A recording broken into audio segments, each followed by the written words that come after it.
Michael, welcome to the show. Thank you. Thank you for making time. I know you're a busy guy. You got a lot going on, 50,000 plus YouTube subscribers, a book, one rental at a time. For those who aren't familiar with you, we're obviously going to unpack this. We're going to talk real estate investing. Give us the brief backgrounder. Who are you? What do you do? So I think my story is probably most interested the audience because it doesn't really start till I'm 30. Right. So I'm a Gen X, which means I was raised to go to school, get a good job, work hard, climb the corporate ladder, retire at 65, and life happens. I started investing in stocks in 2000, maybe 1999. I turned $7,000 into $200,000. I think I'm living the dream. Yeah. Unfortunately, some of my later investments in Enron and WorldCom did not turn out well, and that $200,000 quickly dropped by 80%. Yeah. And I was depressed, right? I was 30 years old. I'd accomplished something. I was taking care of my family, and now I lost seemingly all of it. In reality, there was still $40,000 left, but it didn't feel that way. So I remember walking through a physical bookstore and finding the purple book that a lot of my generation found called Rich Dad, Poor Dad. And this is still embarrassing to admit after all these years. I have an advanced degree. I have an econ degree. I was an accountant. And I never thought about real estate investing. Nobody in my world or my universe owned rental properties. Didn't even know it was a thing. And it changed my life. It set me on a new path because I realized that the stock market in today's ilk, crypto, is all a casino. And I wasn't smart enough or aligned enough or connected enough to make hay. I was eventually going to bust out. But I knew real estate was physical. I knew it had been around forever. You hear these stats about 90% of millionaires make it in real estate. It was just like, okay, I can figure this out. So unfortunately, I lived in the Bay Area, Mountain View, California specifically, so I wasted a year trying to invest in my backyard. Because after you read Rich Dad, Poor Dad, which is a mind shift book, it's not a how-to book, you read every other book. And all the other books said, invest in your backyard because it's close. Doesn't work, didn't work for me. After a year, my wife, Olivia, who is far smarter than I, sat me down and says, we're going to try something different because I'm done looking at houses with you. And we pull out a California map. We find Fresno, California, and we never stopped. We ended up buying a property there about 2 or 3 months later, 1818 Norris Drive East, and the rest is history. So we've been in one market for almost 20 years. Yeah. What was the year you bought that first property? 2001, December of 2001. 2001. And then I remember from reading your book, which, by the way, we'll link it up in the show notes, but everybody should get a copy of it because I've read a number of real estate investing books. But I think the cool thing about this book is, it comes from the perspective of, if I can say, like a real human being. You know what I mean? Yeah. Where it's not like so far up here. Like even Rich Dad, Poor Dad, like you said, it's kind of a mindset book. Yep. But then who Robert Kiyosaki is, that whole persona just seems like completely, you're obviously, dare I say, a regular guy, right? Yeah. All due respect, sure. Right? I mean, a guy who's just done a lot of hard work, right, in building his portfolio, but so anyway, I think that's what's really refreshing about your book is it's very relatable because you lay out your journey and your path. Yeah, the good, bad, and the ugly. I mean, right. There were plenty of mistakes discussed in that. And really what people don't realize is I've written 2 books. One Rental at a Time gets all the press. It's very well received, bestseller, 1,500 reviews, whatever. Mm-hmm. But I wrote that book for myself. Mm-hmm. Because what I realized after retiring suddenly at 45 is I needed a purpose. Mm-hmm. And the first thing I wanted to do was look back. I can visually remember walking in the Borders bookstore in Stevens Creek Boulevard on the corner of San Tomas and finding the purple book. It changed it's that much of an inflection. So this book, One Rental at a Time, is what happened after that. Mm-hmm. I never found a book about somebody telling me all the good, bad, and the ugly. You got to remember, if my purchase is in 2001, that means I did 8 deals up till the crash. I did something really, really cool at the peak that not many people did that saved my ass. And then I was buying all the way down to the bottom, and I borrowed $1 million in private money, and I have done all this stuff. Yeah, it's a journey. It's not a how-to book. It's here's 15 years in the making. Let's go. Well, obviously, there's a little bit of how-to sprinkled in there. Sure. But so back to the timing. That's what was interesting to me as I was reading this, was you started in 2001. You bought how many properties before 2008, 9? We had 8 houses, so 6 houses in a duplex. And if I recall the timeline, I guess the big picture I got from reading it is it seemed to be very fortunate timing. Right? Well, yeah, you look like a genius in hindsight, right? Right. But here's the deal, right? So 2005, you're from Southern California. You undoubtedly know a guy named Bruce Norris. Sure, yeah. So I attended a Bruce Norris event in 2005, and he has this report called the California Crash. Mm-hmm. So I'm sitting there in the audience. I think I'm, big shot with 8 units, 7-figure net worth now. And This guy's telling me my world's going to end. Right. And I don't know who Bruce is I at the remember time. that. Yeah. And I'm like, I might want to go look this up, right? I might want to go look this up. Yeah. So I do what I always do. I dove into the numbers. I validated what he was saying. I validated what he was doing, and I took action. So from the day we saw Bruce Norris, I think it was a Wednesday or Thursday. It was one of those, San Jose, real estate meetups, California crash. Less than 10 days later, we had Norris Drive listed for sale. Really? And it sold. And then we sold one. We would always have one going, and we sold all 8 or 6 properties, the houses and duplex within about a 6 or 7 month period. And not only sold, we actually 1031. There's a big difference. Right. So we go from 8 units to 80 units. And we sold the last house kind of the last month of the peak, if people go back and look at it. And then the world ends, right? Yeah. And I'm like, damn, that was good timing. Bruce, you're a genius, man. Bruce, you're a genius. So. Do you still follow Bruce? Absolutely. I just went to an event. I spoke at an event here last weekend or the weekend before. Yeah. And I said yes because he was speaking. I wanted. Yeah, I remember seeing him. I didn't go to that, but I'm curious. Then, what's he forecasting right now? You had to. He's what did he call his latest report? It was uncertain times. Yeah. Because again, right? He's affordability. He's job loss. He's all those things. And he's like, not this time. He's basically calling for 5 to 10 years of sideways. Sideways? Sideways. Really? Flat. Interesting. Right. Price. We're talking price. Yeah. Yeah. So no crash. Okay. Well, that's good because obviously a lot of people want to kind of get some understanding of where the market's headed. And that's kind of the general theme we're hearing. We're going to talk more about that. Let's come back into kind of your journey. So you bought, the houses you did during that right time. You saw Bruce Norris. He's like, hey, the world's going to end. You're like, okay, let's sell or 1031. Well, let's validate, right? Okay. Right. So validate, again, we sure. validate. We're like, damn, this guy knows what he's talking about. Yeah. On affordability. A lot of people didn't believe him, though. No, they didn't. They fought him. Yeah. Why would you fight him? Why don't you just go check for yourself? Right. He's got the data. He's got the data. Right. Again, he talks about the experience with the home builders and like the world's going to end. Like, you guys, anyways, if you hear something from someone from a noted source who has data, just go validate it. Right, Because exactly. again, he could be reading it wrong. Your market might be different. He was obviously a SoCal guy. Right. I'm Central Valley, but go. He's got receipts. Go look at the receipts. So I took action very quickly and got out of Dodge. That's nice. All right. So you took the bulk of those properties in 1031, Correct. right, into multi. Yeah, from 5 to 20 units. So we went from 8 to 80 units in about 6 months. Then, if I remember from the book, is you tapped into the REO market. Yeah, so then the market rolls over. Yeah. It was the first time we took a pause for about 6 months because it was like an earthquake went on, like a massive earthquake. And that property we sold Norris Drive for $264 goes to $300 and ultimately goes all the way to $75. I mean, Fresno got murdered. From 300 to 75. 75. Get out. No, crazy. Wow. Crazy, right? So I start buying again when single families like Norris Drive start selling for $150. I'm thinking half off. Let's dip our toe in, right? Yeah. So we start buying all the way down. We've started buying again roughly around $150, and the last house we bought was $28,000. Was there, I'm curious to get technical for a second, back to Norris Drive, because I know in the book you referenced talking about something about pricing and watching the pricing increases in the MLS.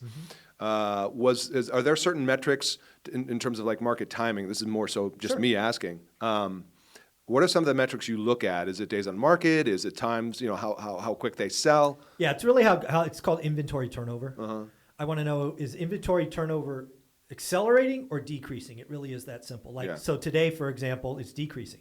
Even though we have net new listings, which are below last year, we have months of inventory rising. It's the fact that the velocity of the turnover is declining. Those are the things I'm looking for. And of course, as you know, it's very specific to the market you're in. Sure. I was looking at some data the other day on a website, and pulling up kind of the local.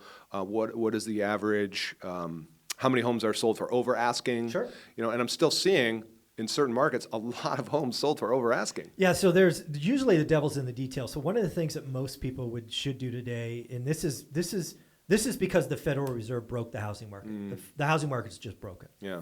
So what every investor should be doing, or home buyer, frankly, they should be going and finding what their median home price is for their area.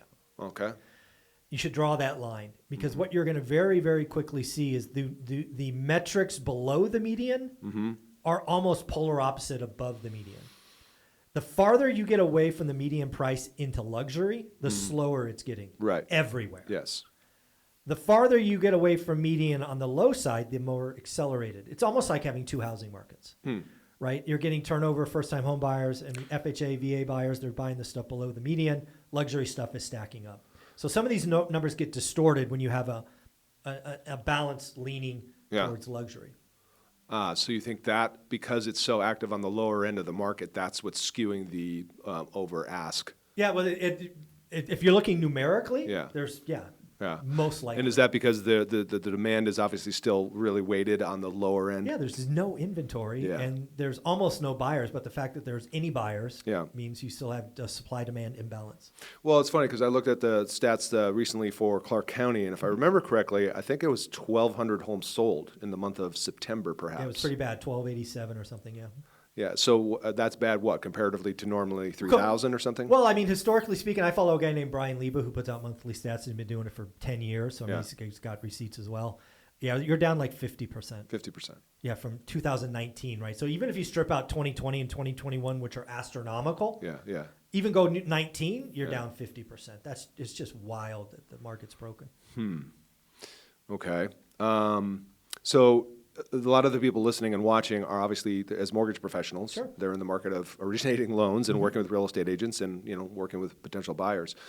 Any directional or just if you could say anything to that audience, right, to give them either the truth, right? Yeah. What is the truth? Let's just go there. So again, I look every day. I'm making offers almost every day. I've been in this game for 20 years. Yeah. What I would tell mortgage professionals, and by that happenstance, real estate agents, the same thing is, the next 4 months are going to be the slowest 4 months of my 22 years of investing. That means if you want to look at it that way, you can get all scared, but you should also look at this like, okay, this is the time to grind. This is the time to get my experience up. This is time to look at other things like the 5% down fourplexes, house hacking, skill up a little bit. Because once you get to the bottom and you survive, it's time to grow and thrive. Yeah. You can't reverse the trend until you get to the bottom. Great news. The bottom's 4 months out. Let's get to the end of January. Let's get to the brand new spring selling season. Let's get to slightly lower mortgage rates. Let's get to the fact that unemployment doesn't blow up to 12%. It stays at 5%. Right. The economy's not that bad. Yeah. It's going to be a much better place come spring selling season, which for most markets starts February 1st. So I'm encouraged, but don't get me wrong, dude. The next 4 months are going to be wicked slow. Yeah. So it's really about survival of the fittest. Oh, it is. It's get your months of life right. Make your expenses right. And it's also about growing. A lot of people in this game don't realize how much growing and networking you can do for free. Yeah. Yeah. So it's also like prepare for the oncoming windfall. That's the pent up demand again, the buyers. Yeah. So if we do see rates, which by the way, to that point, you see a lot of these headlines, if you will, about so what happens when rates come back down, right? Buyers are just going to flood back into the market and prices are going to go up. Sure. Are you agreeing with that? Well, I think there's two things. Let's take the other side first. Okay. Because I deal with this every day. So there is a talk track out there that says when rates fall, inventory is going to rise and prices will fall. There's the talk track. Right. That's the doomers. That's what they say. So I agree with that to a point. And that the point is, how low are rates? If rates fall to 4% again, which again I'm not calling for, I'm just playing the what if game. Sure. That could happen. Yeah. That would unlock an ungodly amount of demand because essentially, again, the Fed broke housing. The move-up buyer's out. The move-up buyer's like, I'm out, sitting on the sidelines, not going anywhere. Yeah. But you take rates to 4%, people are like, damn, I got all this equity. Right. I'm going to go get that house. So if rates go to 4%, sure, that could be, you could theoretically see a supply build so quickly that it impacts prices. Now, is it possible? Sure. Is it likely? Come on. Really? 4% again? That was kind of an anomaly. Yeah. Let's hope we don't go back there. Yeah. So let's talk about what really happens. I think best case for mortgage rates in 2024, we end the year with a 6 on it. Okay. 6.6, 6.7, 6.8, something mid 6s and above. Could it be low 6s? Sure. But what does 6.5% mortgage rate do? It doesn't unlock supply because people are sitting on 2s and 3s and 4s and 5s. So supply doesn't come. But it does unlock demand because the consumer is a fickle creature. Why is the consumer locking up today? Because 8 is bad. Why did they lock up last year? Because 7 was bad. Why did they lock up in August before that? Because 6 was bad. But the consumers get used to it. Yeah. And the longer we stay at 8, the better 7 feels. Mm-hmm. Yeah. The longer we stay at 8, the better 6 feels. Yeah. It's just a new normal to adjust to, right? Yeah. So, if we stay at 8 for the fourth quarter, that's why I'm telling mortgage brokers, all we got to do is get to February 1st. Mm-hmm. 7's going to feel amazing. Yeah. That's going to move people. Oh, because they're going to feel like everybody wants a deal. Right. Right. And if you stick them around at mortgage rates at 8% for 3 months or 4 months, and suddenly it gets to 7, I mean, it doesn't even have to go very low 7s. It could go to like 7.5. You're like, damn. I know. It's funny how different 7 feels than 8. Yeah, by the way, it goes to 7.5. It's so close to 10. Right. I go to 7.5, and I get the seller to kick in 0.5%. Right. I'm at 6.99. Damn, I'm smiling. I'm listening to Dixie. Yeah. So we just got to get through the next 4 months. Clarify a little bit, if you don't mind, when you say the Fed broke the housing market. Just what do you mean by that? So for 2 years, the Fed kept rates low. I don't think that's a surprise to anyone. Right. A lot of people look at the home buying market, which we had transactions that were above trend. We did about 6.6 million. Trend's more like 6 million. So we had 2 years of an extra 1.2 million housing transactions. Right. So that makes real estate agents happy. Yeah. Why are mortgage brokers happy? Because you're not only involved in those 6.6, you had all of the refi business. Right. And some of you had multiple refis with the same borrower. So let's not kid ourselves. Yep. And so the Fed has everybody locked in at sub 3, sub 4. The real estate market for 100 years has been entry level, move up, luxury. Mm-hmm. The Fed has taken the move up buyer and crushed them. Right. They're not selling the entry level home because today, I mean, I ask anybody watching this, you bought your entry level home for $300,000 at 3% mortgage. Your payment, I don't know, make up a number, $1,500 bucks. Mm-hmm. You just had a kid. You just got a better job. You now have to buy a house in a different part of town with an extra bedroom. Mm-hmm. Now instead of $300,000, it's $350,000. It's not much more. It's $350,000, right? No big deal. But unfortunately, your rate's not 3; it's 8. Yeah. So your payment's double. I mean, do the math. Yeah. Most people look at that like, nope, thanks, I'll commute. Nope, thanks, I'll get bunk beds. Yeah. We're good. Yeah. The market's broken. And it'll be broken for years. That move-up buyer's not coming back unless, to our earlier point, rates go sub 4. Rates go sub 4, move-up buyers back, they're partying, they're sitting on a bunch of equity. But how likely are rates going sub 4? Not very. So then if you're talking to a real estate agent, mortgage broker, then where's the market of the future? Is it going to be mostly first-time home buyers? And then, the 3 Ds, right? Divorce, diapers, and well, I think there's 5 death. Ds, right? 5 Ds, yeah. 5 Ds, right? There's divorce, death, divorce, diapers, and diplomas. Oh, yeah? Okay. Those 5 things still happen. People still graduate, people have babies, right. get divorced. So again, there'll always be a market. Even when rates were 18%, we did 2 million transactions in 1981. So the market never stops. Yeah, I mean, we're still expecting to do roughly 4 million this year, correct. right? And that's kind of our, aside from the anomalies of COVID and everything, that's kind of the running average it's been for a while? No, I would say for a while, the average total transactions was far closer to 6. Again, that's probably because of the super low rates we've had. No, that's pre-2021. Is it really? That's like 19, 18. Like if you add new homes and existing, 6 million is. Adding new homes into that. Yeah. Okay, great. Separate out the new homes. I always just do that. Oh, do existing? Okay, then it's far more like 5 million. Yeah. Okay, interesting. All right. So I'm sorry, I might have interrupted, but back to the 5 Ds or the, because I'm always about in these types of markets, you've got to, like, you can't be a generalist. You have to be a specialist. You have to identify the truly motivated, right? And so those are like the 5 Ds. But is that, if you were, selling real estate, what market would you be identifying to try and find the truly motivated? So if I was a real estate agent today, I would do one of 2 things. Well, the first thing I would do today is I would create an online presence or booklets of all the new home builders in my area. Okay. There was a time where builders weren't paying commissions. Yeah. They are now. And I say this with practical experience. I just bought $1 million property in Henderson, and I got my agent paid. Mm-hmm. They weren't doing that a couple of years ago. I registered him. He got paid. He didn't have to do anything. He was showing us around. I was looking at all these other existing homes, and this was just the best deal. So I went to Lennar, registered his name. He got paid.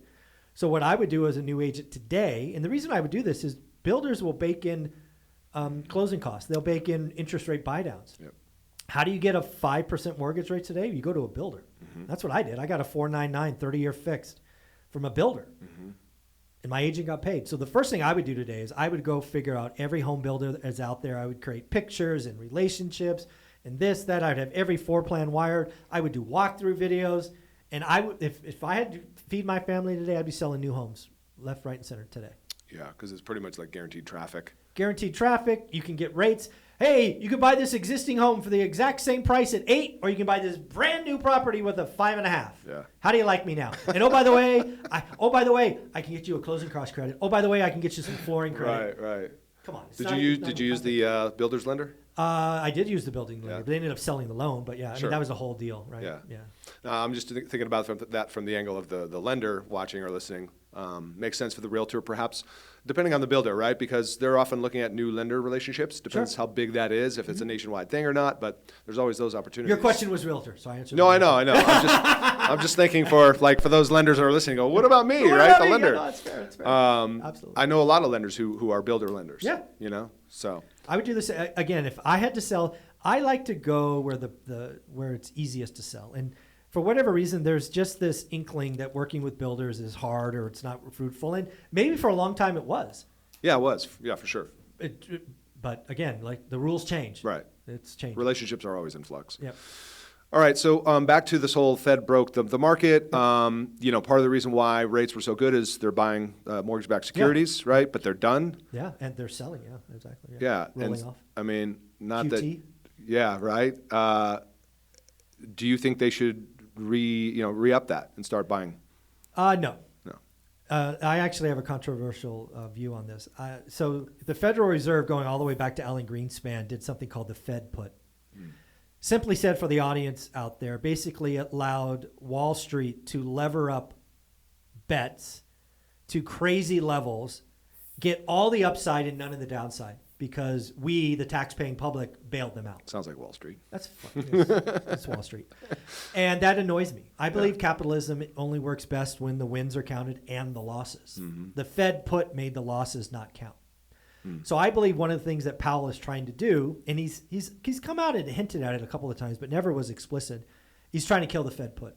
So he's trying to cause pain on Wall Street. Really? Oh, absolutely. He's trying to cause pain on Wall Street. Seems unusual for a politician. Well, he's not a politician. Well, yeah, yes, but still, he's in tight with Wall Street. Well, I mean, that's where he came from. But I think Jerome Powell looks at this right now and goes, I can either be Arthur Burns or I can be Paul Volcker. And if you don't know who Arthur Burns is, he's the guy pre-Volcker that allowed inflation to take off.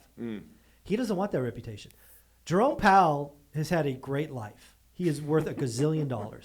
He doesn't give an F. Yeah. He's like, when people talk about me in 50 years, I want them to think of me as Volcker and not Arthur Burns. That's what he's playing right now. Well, it's funny. I've never heard the name Burns, though, because Volcker's always been the one called out as the guy who did spike rates. He did that to beat inflation. But Arthur Burns is the guy that let inflation run wild. Oh, okay, so yes, he's the previous. Yeah, the guy had no choice when Volcker came in. Yeah, Volcker looks like a hero because he took the other guy's playbook and flipped it upside down and says, I'll beat this thing. Interesting. Very interesting. Okay. Not to geek out on all that MBS. All right, let's pivot to investing. Sure. So part of what I do during these interviews is get a little coaching myself. All right. So I was thinking about this question when you showed up here today, and you obviously on your YouTube channel, which is One Rental at a Time. By the way, that's where to find all his links. One Rental at a Time. Yep. Go follow the YouTube channel. Tons of great content. 5 videos a day. Going up on YouTube. Insanity. What are you doing today investment-wise? Let me ask that question first in terms of real estate and buying. So the first thing is, I've kind of hinted at it earlier, we just picked up a gorgeous property here. So my focus the next 3 or 4 months is tricking that out, because when you buy a brand new property, there's no backyard, there's all this. That's not a personal for you. That's an investment. No, it's a personal property, but it's just, I'm enjoying the fruits of my labor. I just want to be I'm clear with that. So I'm not doing anything on the investment front for the next 3 to 4 months. But my intention is to build up a new community, and I'm going to build up a rental portfolio in Vegas, a.k.a. Henderson. Really? Probably starting Q1 of next year. I'll be looking to do that on residential, so 4 and below. I may be looking to buy brand new construction because I have a big portfolio in California I made 1031 out of, right? 1031 out of 1950s build into 2023 build. Probably a good thing. So there will be a lot of movement. I will be moving plenty of my equity to Vegas, / Henderson over the next 12 months. So you're bullish on Vegas? I am, yeah, what I've seen so far, absolutely. Mm-hmm. Yeah. So the numbers, even though, we've got the whole, well, it's not what it used to be, right? Back to the meltdown in 2008 where it was the infrastructure of jobs and the diversity. Oh, it's completely different. I was here. I mean, I in 2006 when I was selling my homes, Vegas was one of the markets I came to. Why I didn't choose Vegas? I'm like, oh, God, you got like kind of one industry here. Right. In exactly. 2006, I'm like, now out. It's a whole different thing. Why I didn't choose Texas? Property taxes. You guys reset your property tax every year? You're going to kill my cash flow every year? No thanks, out. Yeah. So that's why we stayed in California. Interesting. Okay. All right. Now, part two of that question is, you kind of answered it in that you're sitting tight. You said earlier, like let's just kind of wait it out, interest rate wise, anyways, until like March time frame. So if somebody's sitting on cash right now, and they're looking at, right, they've read your book, they're like, okay, man, I get it. One rental at a time. Slow growth is fast growth, right? You're sitting on cash. What do you suggest? Most people are excited or buzzing about real estate investing and they've never done the work. So what does do the work mean? I think everybody needs to define a buy box. All right, what's a buy box? So a buy box is a set of criteria that produces an active list of between 20 and 40 properties.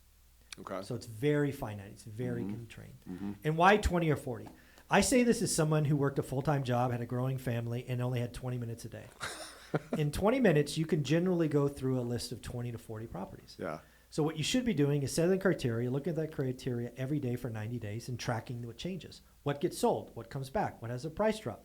What do they rent for? What's the property tax? What are insurance? Because at the end of the 90 days, the only thing that matters is what is an average deal in my buy box. Most people have no idea. They can't answer that question. They're like, they go online, they look at 3 yellow houses, and they buy the blue house. Well, why'd you buy the blue house? Well, I don't understand, right? I only want to buy the best deal. And I can't tell you what the best deal is until I know average. So most people are not focused enough. Most people don't have the daily discipline. Most people are all over the place.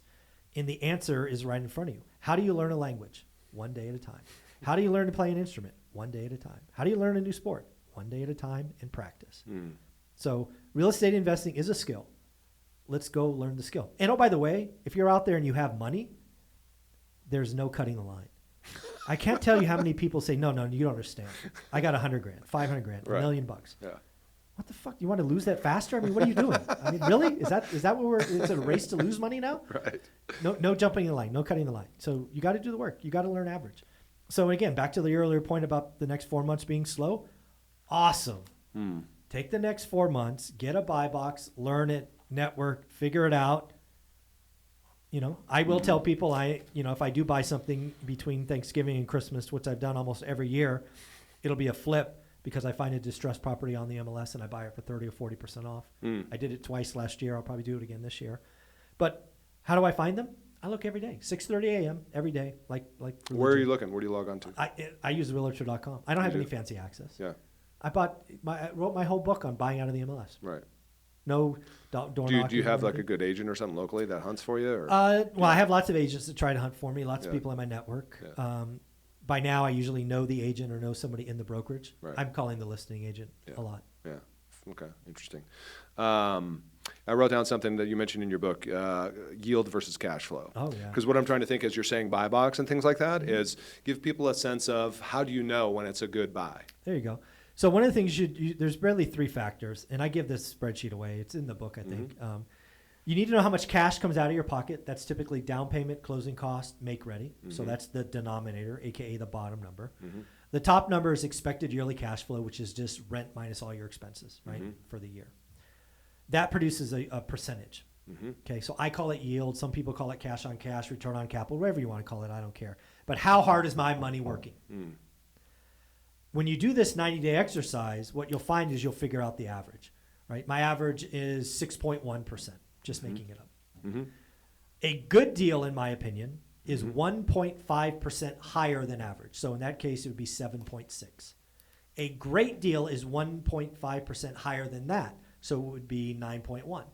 It is really that simple. Okay. Today, and I'm being very clear, because I have no idea what's coming next year. Yeah. We are only doing great deals. So you are only doing deals 3% higher, cash on cash, than an average deal after you've done the work, right? A minimum of 3% higher. That's a great deal. Okay. And well, we're obviously in Vegas, and I don't know, obviously Fresno's kind of your where you cut your teeth a lot. Sure. To what degree do you think those opportunities exist today? Really hard today. Yeah. The only way to get there today, you can do them either with a distressed seller because they have a time problem, or better yet, and again, folks, go look up Robert G. Allen. He wrote a book in the 80s. I just bought version 1 in 1980. Did you really? Off of Amazon. Yeah, it should be showing up today or tomorrow. So it's 40 years old. It's 45 years old, right? Yeah. 1980 he wrote this. And the only way you got deals done were creative financing. Right. And that doesn't mean sub-2 and novation and all these other things. This means have the seller take a second. We did 2 million transactions when rates were 18% because sellers were taking seconds. They didn't have an option. So you can take a second and you can say, hey, no payments for 5 years. You could do that. You could do it, hey, you'll take a second, but at 1% or 2%, right? Look up imputed interest and all of that, which I'm sure you guys know about. But you can get creative. If you can find a seller with equity that needs to move, structure a deal. One of the things that I'm doing now is something called a 50-40-10. This is for your lenders out there. If you have a 90% CLTV, which is combined loan to value, you're in the catbird seat. I would build content around 90% CLTV all day long. What you do in this situation, you find a seller with 0.5%, 50% equity. You go, you know what? I'm going to come in at 50% purchase, right, with the first mortgage. I'm going to have you take back 40% second, and then I'm going to bring 10% in. So if you do this right and you structure the 40% second at a below market interest rate, you can actually get 90% leverage with a 5 handle on the combined interest rate, right? So you just got to be more creative, man. You got to work.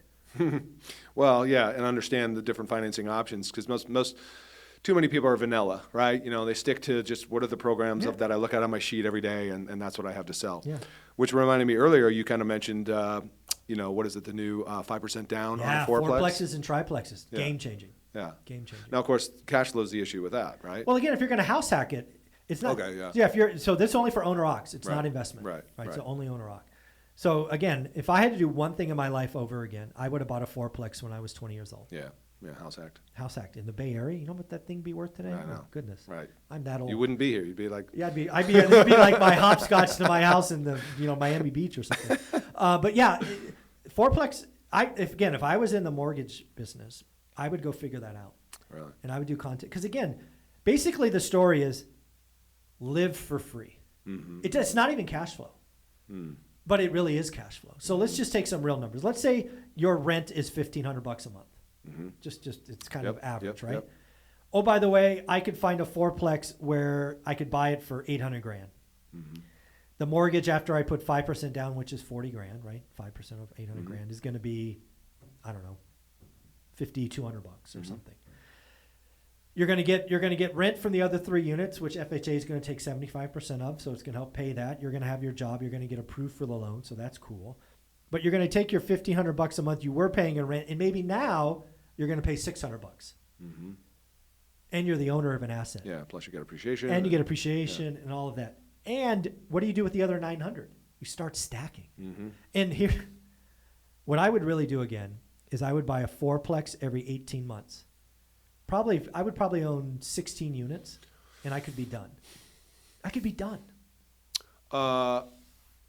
Never done a fourplex, so maybe you probably know in terms of qualifying, right? Is that going to be based on the borrower versus it'll be on both, right? So in the loan, and people should research this because it's still coming out. I think it's 4 weeks away. Yeah, you're going to get credit for 75% of rents. Okay, and then your income. Because you're going to be living in one unit. So then they'll use some of the rental income to support that. Yeah, 75%. Okay. All right, cool. Well, that's good. That's a lot easier. That's almost like, like I know you're into commercial as well, using the property. Correct. Absolutely. Exactly right. Speaking of commercial, let's quickly transition there. I've heard you, if I'm correct, I'll characterize it like this, maybe be bearish on commercial. Oh, well, I don't know. It depends on if you own a bunch of commercial and you're in some bridge debt and you're an LP, you're probably in bad shape. Yeah. I happen to have been warning people for 1.5 years to avoid that stuff. So I'm sitting pretty again. And my intention in about 18 months is to 1031 out of residential into multifamily because the level of distress that's coming is ungodly. Jeff, you remember the mortgage crisis, right? What people call the Great Recession. Right? Yeah, we lived it, yeah. What people don't realize, you will, the pain of 07, 8, and 9 was created in 05. The vintage of 05 mortgages was particularly atrocious. Yeah. but we didn't see it blow up until 2007. Yeah. And then those didn't get foreclosed because of the timeline until like 8 and 9. Mm-hmm. Right? We talk like 9 and 10 was all this. It was 05. Mm-hmm. So commercial, 2020, 21 are going to be some of the worst vintages for commercial deals. Just like residential, they have 2-year, 3-year IOs. Mm-hmm. They have unrealistic assumptions. They have brand new operators who are nothing but Excel jockeys. They couldn't operate a building to save their lives. And this stuff's going to blow up in spectacular fashion. And we're seeing some headlines already, but that's nothing. Yeah. Right? We saw that 3,200 units in Houston that lit $100 million on fire in 10 months. We just saw a building in San Francisco that sold for $550, $549 in 18, retrade at $240. Uh-huh. The pain's just starting. And I look forward to, I'm going to do what's in the book. I'm going to sell a house, and I'm going to 1031 into a multifamily, but that's probably 2025. We're like in the very first inning of this. What's the hangover that's caused this commercial situation? Is that related to COVID and everybody working remotely? It's the bad debt structure. We got stupid. Okay. Yeah. Well, I mean, Shocker. let's talk about 05 again. In residential, my belief is the research I've done is 51% of the loans originated in 2005 were ARMs of some type. Yeah, yeah. 13 or 14% was particularly atrocious pick a payment nonsense. Mm-hmm. Remember those? Oh, yeah. World Savings? Yeah, absolutely. Right. Countrywide, all that stuff. Yeah. So what did we do in commercial recently? We got bridge debt, which means short, like uber short term, 1 and 2 year IO, because again, you couldn't make the deals work full payment. Let's only do interest only. Oh, come on. 10-year IO, baby. Yeah, baby, let's go. And then, oh, by the way, you know what? I know rents have gone up historically 1.5% a year. Let's assume 5. And we got 5 last year. Let's do 5 again. And oh, by the way, let's get this no-name operator who's got a few tech friends with some money and give him a fully leveraged 80% LT. I mean, we did some stupid things. Right. We just got to pay the price. And by the way, the cake's in the oven. You can't change it. There are going to be billions of dollars lost in LP capital. But again, capitalism is what it is, and I'll be around the corner to pick up the pieces. So what's the future for commercial? You got a crystal ball there. It's like, with this whole, now we're hearing people are being called back to the offices. So, remember the whole vision of all these vacant office complexes? Yeah, I think so. If we just talk commercial office, I think the doom loop is still there in some cities. Like San Francisco is a particular train. A lot of issues going on there. Yeah, there's a lot of government issues that are doing that. But generally speaking, in most, downtown areas, I think the death of office is greatly exaggerated. Yeah. I certainly think there will be some conversion. I think for a long time there's been what I'll call C-class office that was just outdated, that didn't really make sense for the technology worker of today. Yeah. That stuff's going to turn into storage, be torn down, or converted somehow. But the death of office is overhyped. Is overhyped. Okay. I want to flip to the book just so I get it right here before we run out of time. Are you still doing pride of ownership rentals? Oh, I love that you asked that. You really did read the book. Sometimes people get my book and they didn't really read it. Oh, no, man. These guys know. I prep. I greatly appreciate that. So, so what is a pride of ownership rental? So, again, I suddenly retire in 2018 out of nowhere. I'm bored off my ass. I write a book. I got to find something to do. So I find a particular passion buying what I call slumlord properties. Just disgusting. By the way, when I read that, I got this vision of Joe Pesci back in that movie or whatever it was. I buy some really wrecked stuff, really bad. I bought one that should have been torn down, and we reinvigorate it. Yeah. And for 2018, 19, and I think Q1 of 2020, we bought and sold 56 homes, flipped them all. And I sold them to landlords. I wanted to help landlords get started. Today, that's called turnkey. I had no idea what that stuff was called. I was just bored off my ass. But I haven't been able to buy one that made sense since early 2021. So, no, I haven't done one in 2 years, I don't think. Got it. So are you then also, if that's the same thing in your book, you have this friends and family kind of pool, right? Is that the same thing? Same thing, friends and family. So I basically have, so again, I'm about exceeding expectations. Yeah. So one of the things I've been able to do, because I have a track record, is I have friends and family that are willing to loan me millions of dollars. Sure. Right? So what I did for them is I did what was called a 6 and 20. So I would borrow the entire purchase price, $100,000. Right. I would fund the repairs. Now I could have borrowed everything, but that's not how I roll. I want to have my skin in the game first. Right. So I would pay them 6% interest only every month, so just like a credit card or your mortgage payment. And then what I would do is when the property sold, I would give them 20% of the profit. So every deal I was in and out in 6 months. All of my operators earned about 22 or 23% on blended average on their money when you annualized it. Right. I happened to make 85 or 90% of my money because I was in for a lot less, right? But yeah, we did that, but I haven't been able to use that money in You just 3 don't years. find those opportunities right now. I'm not really looking that hard. Let's be clear. Right. But yeah. So earlier in your book, you were kind of like anti-flipping, right? But so is that situational, or what's your take on that now? If you have a demanding job that brought you to 3 different continents in a week, you have a growing family, you have 1 day off a week, which for me is Saturday, back when I was doing this, flipping is nearly impossible. Right. Yeah, don't get distracted. Too much risk. Too many things go sideways. Don't waste the brain cycle. Buy and hold. Just move on. But if you happen to be bored and you happen to have a network and you happen to have contractors that you know, trust, and respect, flipping's a great business. I did it 56 times in 30 months. So it can be an amazing thing, but it's a lot harder than these shows make it look. I was just going to say, right? Yeah, but you have to know what you're doing. You need to have a team that you trust. I could understand not have the math. done it. Absolutely. I mean, there's a lot of ugly you don't see on HGTV, right? The huge losses. Absolutely right. And especially in today's market, like some of your videos on YouTube, so you've had some guests talking about that. Oh yeah, $100,000 losses, not uncommon. Yeah, which is more important to get with somebody who you can trust with their information, which, by the way, perfect segue to the book, right? How you like that, huh? Nicely done. So, hey, if you haven't yet been inspired to get a copy of this book, please do so, one rental at a time. Amazon or? Yeah, Amazon. Yeah. Yeah. It's also on Audible. Right, or Audible, or go right to the website, onerentalatatime.com, plus the YouTube channel, Instagram, all the good stuff. Hey, man, this has been awesome. Appreciate it very, very much. Listeners, you know what to do. Get the stuff we talked about. If you like this episode, leave us a review, and we'll see you on the next one. Bye for now.